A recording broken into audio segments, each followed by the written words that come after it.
Yo, I look absolutely battered because I had food poisoning yesterday, and you can imagine that was a fun little time. Food poisoning. I should not have had that jerk chicken from the food truck, but so it's been a tough couple of days. But I wanted to come on and make a video with the view of Canary Wharf from my room and just talk about a couple of things. But hold on, before we get to the next section, I need to take a moment to tell you about Gamma. As you guys know, I've been building Allura for months and months, but the problem is, whenever someone asked me what Allura was, I didn't have time to make a pitch deck, so I just freestyled, or I tried to show them a big block of text. And that is until I tried Gamma. All I need to do for Gamma is enter a prompt of what Allura is in one sentence, give it Allura colors, which we already have, and then Allura OS finally has the complete pitch deck it deserves. It also generates it with gaps in the middle, so I can just fill it in. So if you got an idea there, you want to explain, you want to pitch to someone, but you don't have time to make a whole PowerPoint, Gamma is the tool for you. And you can check it out with the link in my description. And hopefully it's coherent, hopefully it makes sense. Around 6 months ago, I found out that I had ADHD, and that was a interesting discovery to make after 19 years of being on Earth, being told that I was neurodivergent and I had all of these kind of difficult needs that I had to now consider and understand about myself. It was a shock in a sense, but one of the biggest revelations that came with that was the fact that I have to be really, really intentional about how I spend my time.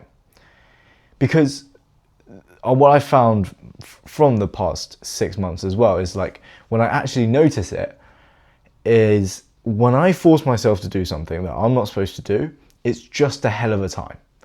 But when it's the right moment and it's the right environment and the right mentality to do it, that same thing could feel like the easiest thing in the world to do.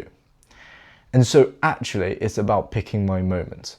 If I want to sit on my desk and work on an essay and I try and force myself to do it even though my body and my mind isn't ready to, then I am absolutely fucked. I would not do it. And that leads to then destructive behaviors like scrolling on Instagram because it's so difficult and my brain doesn't want to do it, and I go do something else to distract myself from the fact that I can't do it. So this cycle, now that I understand it more, I still do it at times. It still happens more often than I would like it to happen. But when you know it, you know when it's happening, and you can then take action, right? When I realize it's not working, I just go on a bike ride. And then I come back feeling refreshed, I have a shower, and then actually I'm in a way better mind frame to work, and I work way better. Now, you have this concept understood about me with ADHD. Now I want to apply that to you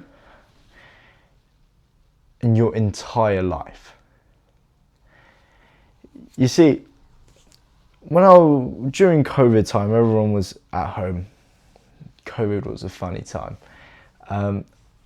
My kind of average day in COVID looked like this. I'd wake up around 12. I'd have a bowl of cereal and some butter on toast. And then I'll go on Xbox until about 8 p.m.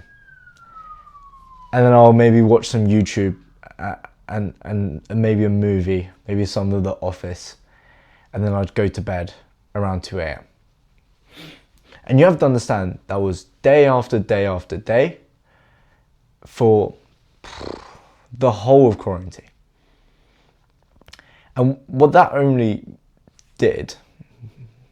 only did that destroy the amount of time that I could have had to do so many other things, it was also a swing. So let's examine that in two ways. First of all, years and years and years wasted, and importantly wasted because I believe those years are the most important years of your life. Those years for me. When I was going through COVID, I think I was about year 8, year 9. So, 13, 14, 15. And those years are so important not because like your brain's developing or because of some biological reason. I don't do biology, but I firmly believe it's one of the most important in your life because of purely how much free time you have.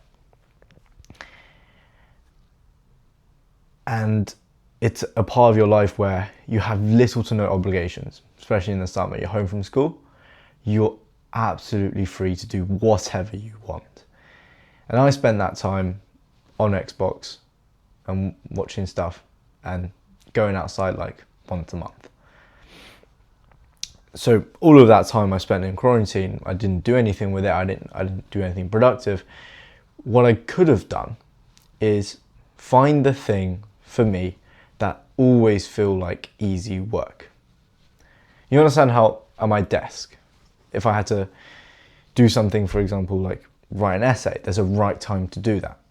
But I believe for every single human on this earth, there's a thing for us where we can sit down at a desk and we can do it in any mind frame, in any environment, under any circumstance, and we would find it as easy as hell.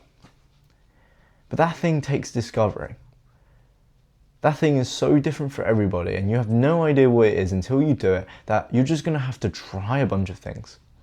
And what quarantine, or like what spending time like I did in quarantine does, is you do absolutely nothing for the whole time. And because it's so addictive, because it's so fun, it's like in a moment you don't really care. And the second thing that's detrimental about that is not only the time wasted, and it's the swing that happens with it.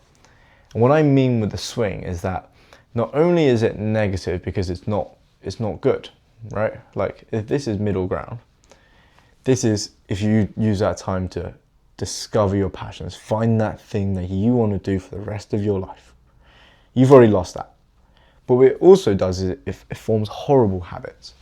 When you sat there scrolling your phone on TikTok, waiting for a Minecraft game to load, that's forming habits for the rest of your life that will drag you down. And then it's going to take you months, if not years, to bring yourself just back up to that discovery level where you're that person again, where you're not having all of those bad habits like scrolling, like wanting to play video games all day, and being used to a bad sleep schedule. And from my own experience, it's taken me the good part of maybe 2 years now, and I'm still not there. Sometimes I get there and then I drop back because of how ingrained those habits are.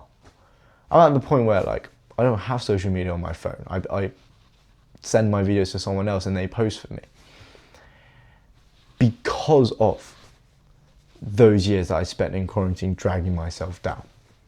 Don't get that twisted. It's not from anything else. It's not because, you know, I've recently developed the social media addiction. It's ingrained in me through years and years and years of repeated habits. And that's what happens. It dragged you down from that possibility, and then it dragged you down even more. So if you're watching this video, you're probably one of two. You're either going through that important phase right now, where you still have loads of spare time, even in sixth form, around GCSE time. I know you have exams, but let's be honest, the bulk of your day is still free. And what I'm pleading you to do, whether you're around that time, or even if you're around university time, I'm absolutely pleading you to give up on the fear of trying.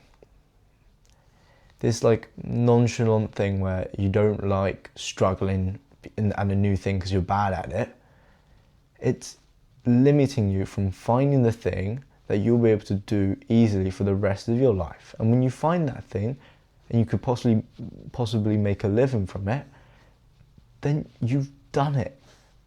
You've found that like ultimate happiness that every human being wants to get. So why don't you try and find that thing while you have the time to? I know it's difficult because of so many different reasons. And for someone who posts on social media, I know how devastating the algorithms and all of that can be. But the biggest detriment of all is not trying at all. So if this video can make, you know, just one person try, then we'll take it. We'll take it. Okay. Thanks for watching. Hopefully that made sense. Okay. Bye bye.